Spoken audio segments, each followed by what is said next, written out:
तरह के कैंसर हो सकते हैं। और आज ये वाले तंबाकू से रिलेटेड जितने हैं वो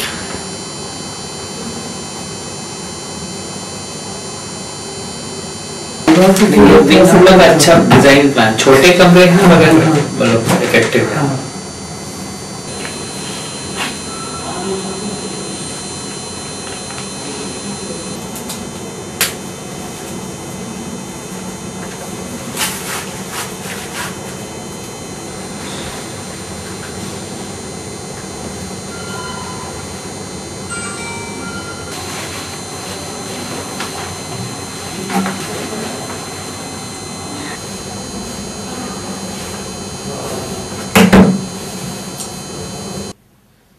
कैंसर है क्या?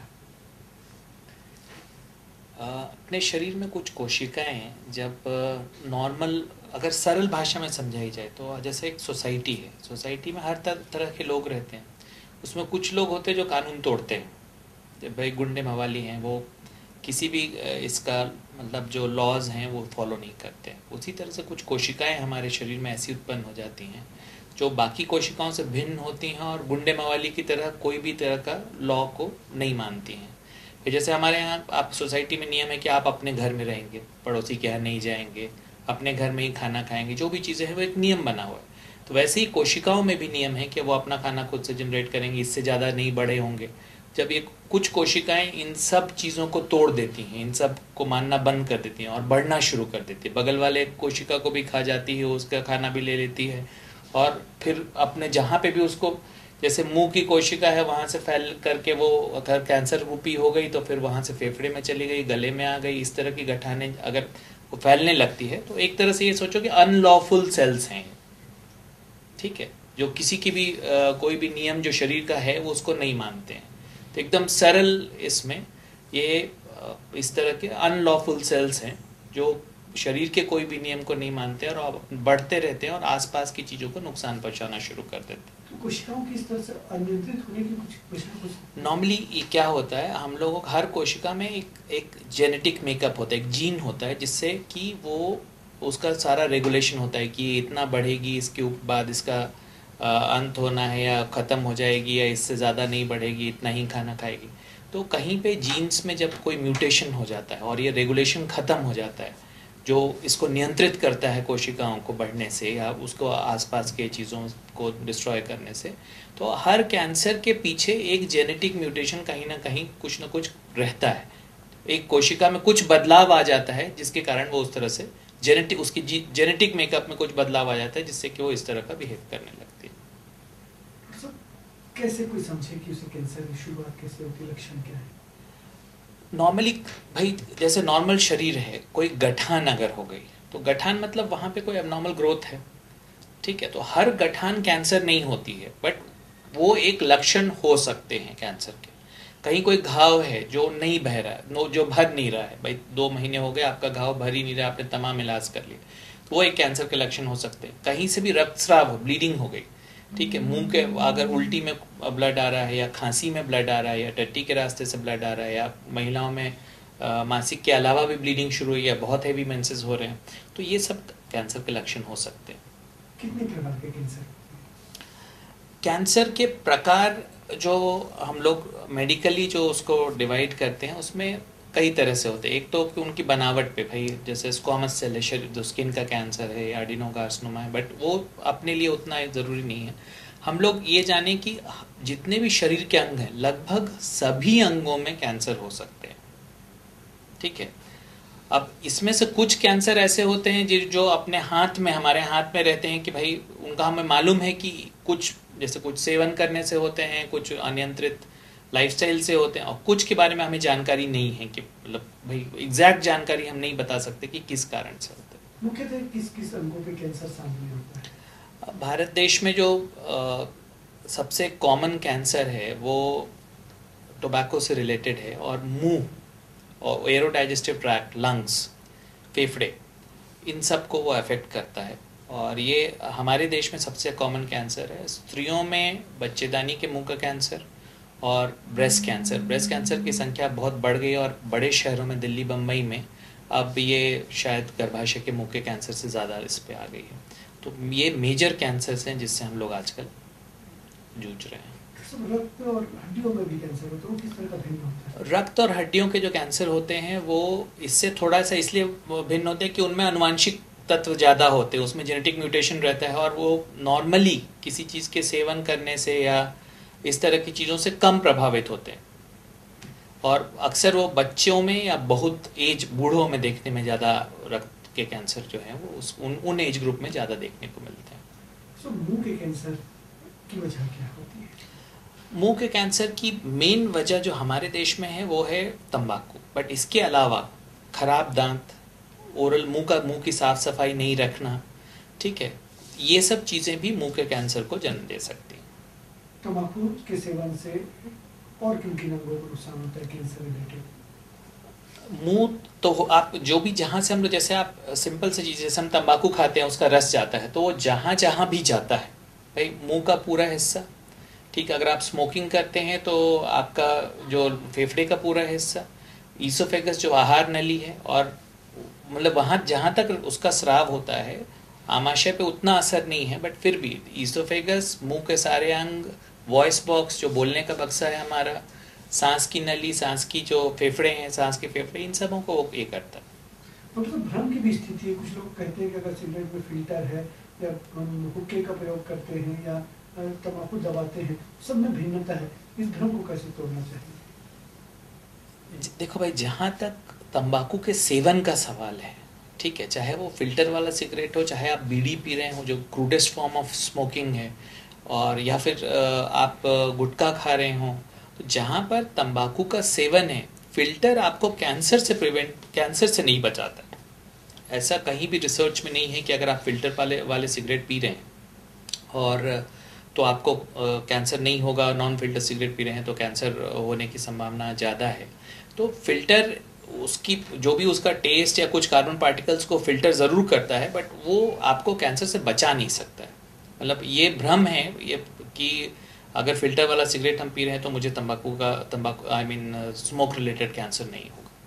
तंबाकू से कैंसर क्यों होता है? क्या संबंध है दोनों में, कैंसर और तंबाकू? तंबाकू अल्टीमेटली लॉन्ग टर्म जब आप यूज़ करते हो निकोटीन का, तो मुंह की जो त्वचा है उस पर धीरे धीरे बदलाव आना शुरू हो जाता है, ठीक है। उससे जो नुकसान होता है, धीरे धीरे वो अपना रंग बदलने लगता है। आप देखेंगे कई तंबाकू सेवन करने वालों को जो खास करके गुटखा खाते हैं तो उनके मुंह में धीरे धीरे सफ़ेदी आने लगती है। तो जो इपिथीलियम है वो धीरे धीरे अपना नेचुरल प्रारूप छोड़ करके कैंसर, ये जो तंबाकू के असर से अपना रंग बदलता है, और वही बदलाव आगे चलते चलते चलते एक समय में कैंसर का रूप धारण कर लेता है। शुरुआत में क्या लक्षण दिखते हैं? सबसे पहले अगर मान लो आप गुटखा का सेवन कर रहे हो, चबाने वाली कैंसर इसका ये करिए, फॉर दैट मैटर स्मोकिंग का, तो सबसे पहले आप नोटिस करेंगे कि मुंह में ल्यूकोप्लेकिया हम लोग बोलते हैं, मुंह की त्वचा जो नॉर्मली गुलाबी पिंक रहती है, सॉफ्ट रहती है, वो खत्म हो जाती है, उसमें सफ़ेदी आने लगती है और मुंह का खुलना बंद हो जाता है, मुंह की प्लायबिलिटी कम हो जाती है। आप मुंह से खाना खाने के लिए भी आप मुंह नहीं खोल पाते। कई लोग ऐसे होते हैं जिनको कैंसर नहीं, बट फिर भी वो एक ही उंगल उनके मुंह में जा सकती है, उतना ही मुंह खुलता है और लिक्विड डाइट पे रह रहे हैं। तो ये बदलाव कैंसर से पहले वाले स्टेज के। फिर उसके बाद उसमें या तो घाव बनता है या कोई वहाँ पे गठान आ जाती है जिसका कैंसर का रूप ले लेती है। जब इस तरह के मरीज आते हैं तो उनका इलाज क्या होता है?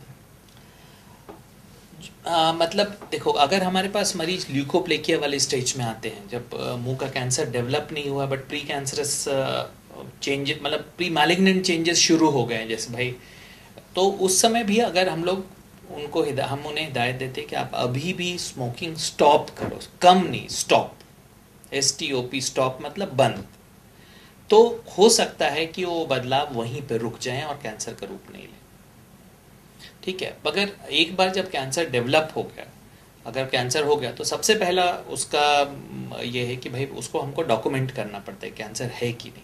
तो एक छोटा टुकड़ा लेकर उसको बायोप्सी करते हैं और उसके बाद फिर आगे CT स्कैन वगैरह करके देखते हैं उसका फैलाव कितनी दूर पे है, और उसके अनुरूप जो भी उनका इलाज जो उसके लिए संभव होता है उस हिसाब से उसको प्लान करते हैं। क्या क्या इलाज?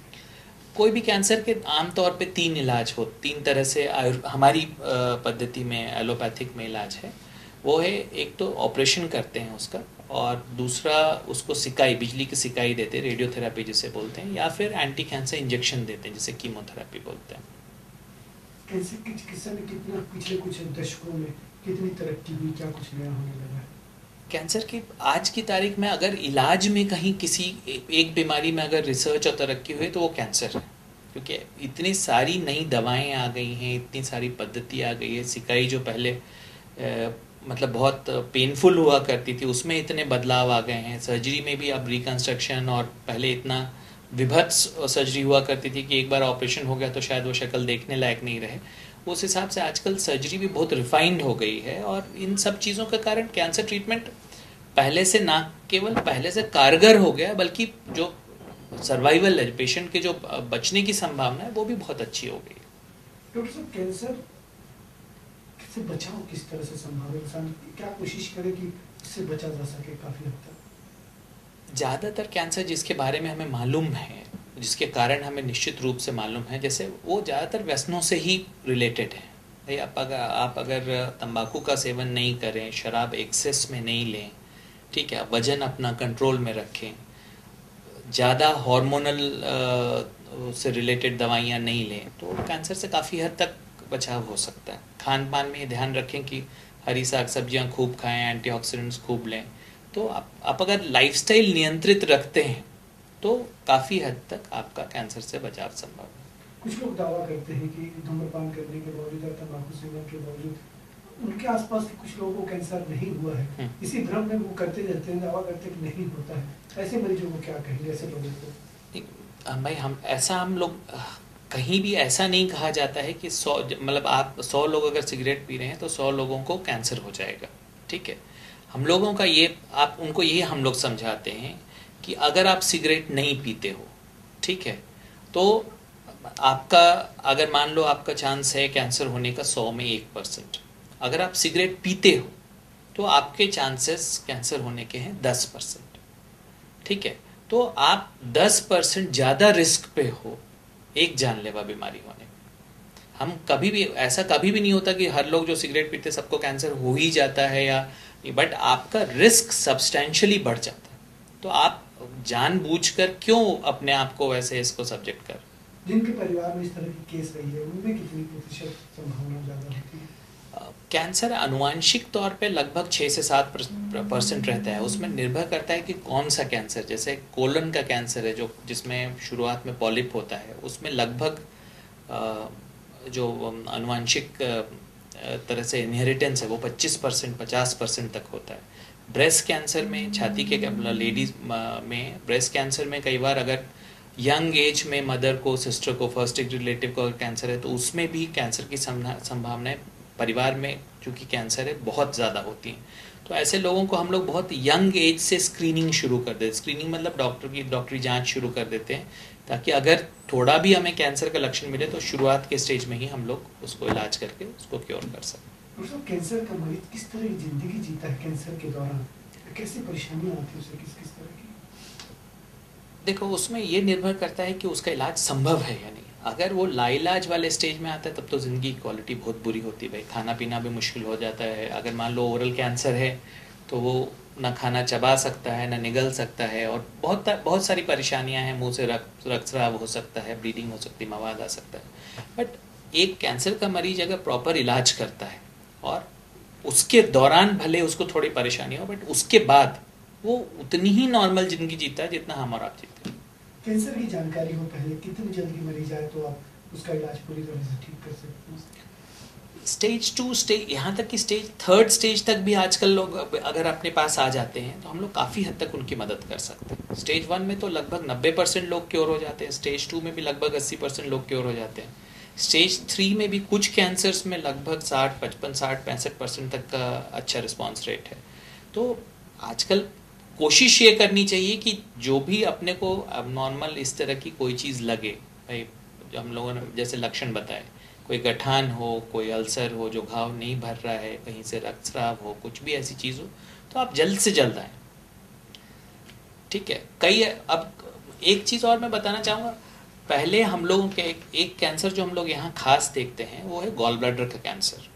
पहले ये माना जाता था, हम लोग भी यही राय देते थे कि अगर आपको पित्त की थैली में पथरी है तो आपको अगर तकलीफ है तो निकलवाएं, अगर नहीं तकलीफ है तो मत निकलवाएं। बट अभी जैसे हम लोग देख रहे हैं कि कई सारे लोग हैं जिनको मालूम है 6 साल 8 साल 10 साल से पथरी है, और अब जब आते हैं तो उसमें कैंसर डेवलप हो गया, जो कि गॉल ब्लैडर कैंसर लगभग मतलब सबसे खराब कैंसरों में।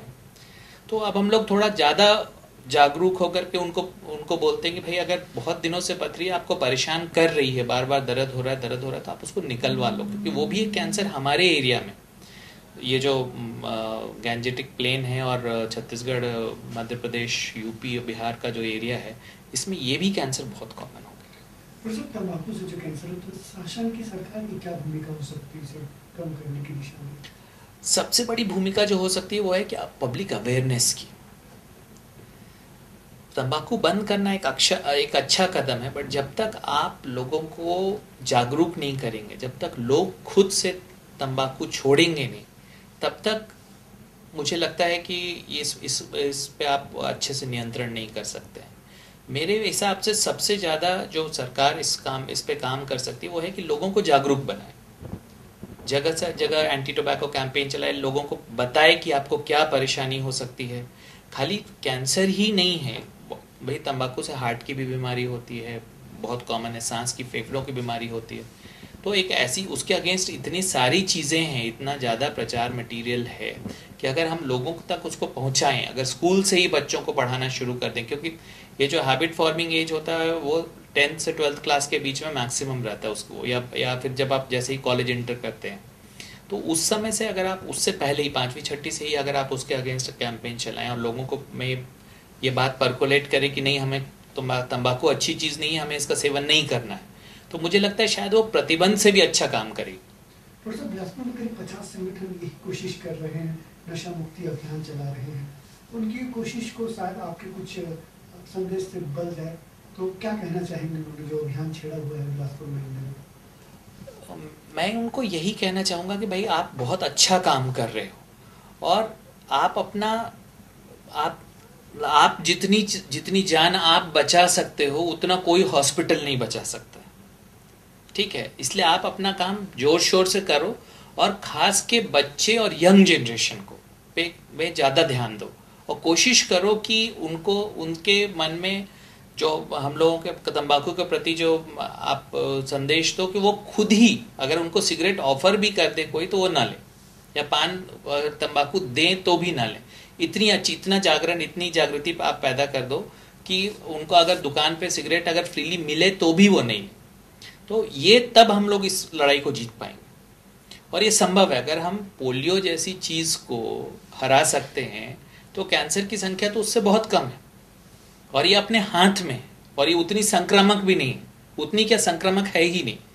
तो ये तो पूरी सिर्फ जागरूकता की ही बात है। अगर आप अच्छे से, इतने संगठन जो भी हैं वो बहुत अच्छा काम कर रहे हैं, हम लोगों ने देखा है अब यूजेज, टोबैको यूजेज अब एक्चुअली कम हो गया।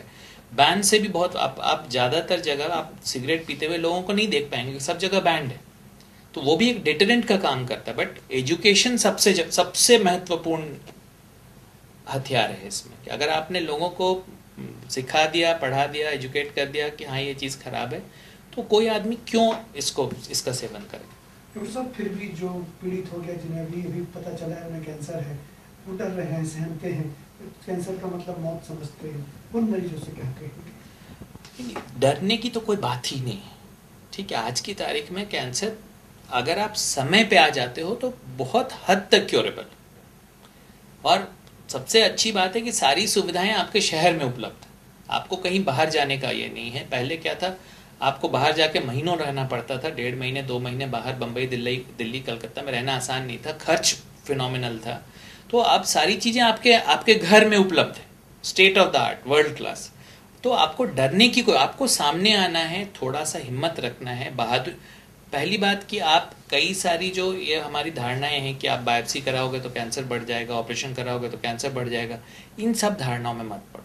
सारी जानकारी इंटरनेट पे उपलब्ध है। आपको अगर कुछ शंका है, आप खुद से जाओ, देखो कैंसर के क्या लक्षण होते हैं, क्या इलाज होता है, और उसको कंपेयर करो कि आपके शहर में क्या उपलब्ध है। सारी चीज़ें जो बाहर में उपलब्ध है वो हमारे यहाँ भी उपलब्ध है। आप सामने आओ, थोड़ा शक है तो इलाज कराओ, अगर कैंसर निकला तो बहुत कोई कोई ऐसी जानले मतलब ये नहीं, आपको आप शुरुआत में अगर डिटेक्ट हो गए तो आप पूरी तरह क्योर, और अगर नहीं निकला तो और भी अच्छी बात है, कम से कम आप निश्चिंत होकर जिंदगी जियो। कितना लंबा इलाज चलता है?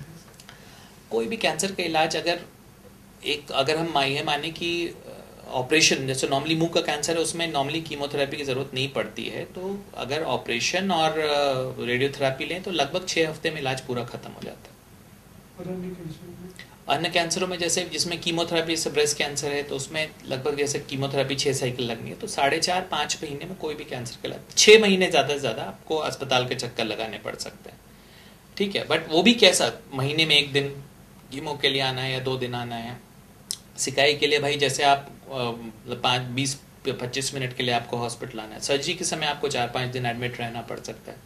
तो हॉस्पिटल आना जाना भले ही पड़ेगा, बट अगर मान लो आपको 20 साल की ज़िंदगी मिलती है, तो आज से 20 साल या 30 साल 40 साल जो भी आपकी ज़िंदगी, अगर वो अगली ज़िंदगी आपकी नॉर्मल हो जाती तो आप कभी घूम के पीछे रुक के नहीं देखेंगे कि मैं 5 महीने हॉस्पिटल के चक्कर काट रहा था।